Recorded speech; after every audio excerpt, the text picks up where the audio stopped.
Helen walked out of the clinic at 11 in the morning, with a compression bandage wrapped around her face, large sunglasses on, and a wide-brimmed hat pulled low. The nurse had followed her to the door with a final list of instructions. No bending forward for 2 days. No scrubbing for 2 weeks. Nothing hard to chew. Helen said she understood and walked to the curb. The spring air hit her and she stood still for a moment before calling a cab. The driver glanced at her once in the rearview mirror and said nothing. Helen leaned against the seat and closed her eyes. Her face felt heavy and tight, a pulling sensation running from behind her ears down through her cheeks. The anesthetic was fading and the discomfort was rising steadily. Even so, her chest felt strangely light. It was the specific lightness that comes after you finally do something you have been postponing for a very long time. Whether it was the right decision she still didn't know, but she had stopped waiting. That much she knew. Helen was 70 years old. She lived alone in a modest house in a suburb outside Columbus, Ohio, the same house she and her husband Richard had bought 31 years ago. Richard had died 2 years earlier. A stroke. It was sudden. The evening before, he had been exactly himself. They had eaten dinner together, he had watched the baseball game. And he had told her he would be up late so not to wait for him. She fell asleep first. In the morning when she reached over to wake him, his hand was cold. 37 years. They had met when she was 26. She was 70 when she became alone. That 37 years ended on a morning in April. The funeral was 3 days. Helen did not cry much during those 3 days. There was too much to do. She greeted people, she organized food, she kept her son, Michael, and her daughter Susan from snapping at each other, in the way they had always done when they were under stress. 3 days passed. When the children drove back to their own homes, and the house went quiet, Helen sat on the couch and did not move for a long time. She did not turn on the television.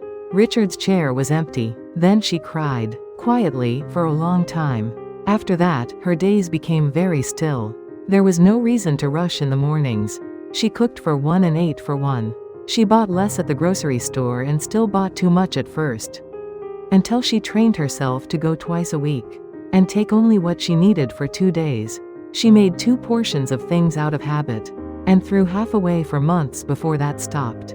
Some habits are slow to learn, they are no longer needed. Michael lived outside of Chicago. Susan was in Pittsburgh. They called on holidays and birthdays and checked in by phone in between. Helen always said she was fine. When they asked if she was eating, she said yes. When they asked if she was sleeping, she said yes. When they asked if she was lonely, she said she was doing all right. Most of it was not the full truth. She did not want to worry them. It was easier to reassure them than to explain what she could not quite explain to herself. She stopped standing at mirrors. When Richard was alive, she had put on makeup every morning. Nothing elaborate. Foundation, a little blush, a light lipstick. Richard always said something on his way out. "You look nice today," or "That color suits you." Some days he just looked at her. It was nothing dramatic. It was just something said in passing. But it changed how the day felt. She had felt like someone who was seen. Now there was no one to say it. There was no reason to stand at the mirror in the morning. She began to avoid mirrors altogether. She glanced at herself while washing her face but did not linger. The face she saw was unfamiliar.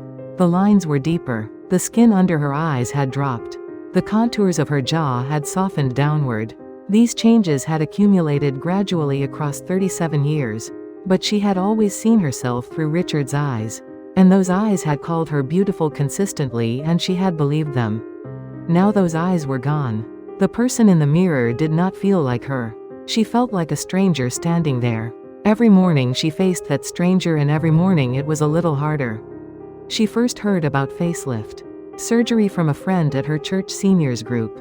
A woman she had known for years arrived one spring day looking noticeably different. Helen assumed at first that she had been going to a dermatologist. Then the woman pulled her aside and told her quietly. "A facelift," she said. She had been thinking about it for 2 years and finally went through with it. And she had no regrets. She could look in the mirror now and recognize herself. Helen went home that day and looked it up online. She told herself she was just curious. But she stayed on the pages for a long time. She looked at before and after photographs of women close to her age. The changes were not dramatic. The faces were simply more lifted. More like the faces those women had worn for most of their lives. Helen looked at the screen for a long time. Then she looked in the mirror. Then she looked at the screen again. She did this more than once. She pushed the idea away many times after that. It was vanity. It was foolish. Her children would think she had lost her mind. The thought kept coming back. It was loudest when she stood in front of the mirror. The decision came 3 months later, the night before Richard's memorial. Each year a small gathering of his old colleagues and friends came together to mark the day. Helen took out her good suit and put it on. She fixed her hair. She stood at the mirror. She could not move away from it. The face in the mirror was not someone she recognized as herself. She was going to stand in front of Richard's people, and she did not want to do it looking like this. She caught herself thinking that and stopped. It was not vanity. She wanted to stand there as the woman Richard had called beautiful.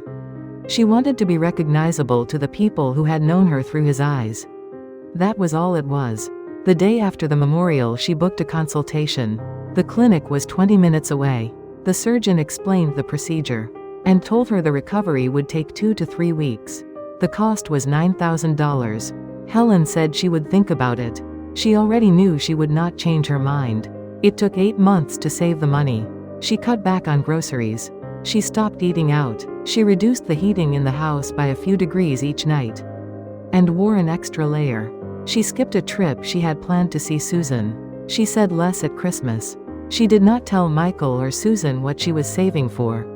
They would have tried to talk her out of it, or they would have offered to pay, which would have made it theirs instead of hers. She needed it to be hers. This was something she was doing with her own money, on her own terms, for herself alone. She went to the pre-operative appointments alone. She signed the consent forms alone. The night before surgery she couldn't sleep. It wasn't fear. It was the same question turning itself over and over. Is this right? Is this foolish? Around 2 in the morning she took out a photograph of Richard from the drawer beside the bed. He was smiling in it, the modest half-smile she had loved the most. She looked at it for a while. Then she put it back and went to sleep. The surgery took 4 hours. When she came out of anesthesia, her face was so heavy she had trouble turning her head. She stayed one night and was discharged the next morning. On the drive home she thought about how long she might be able to keep this from her children.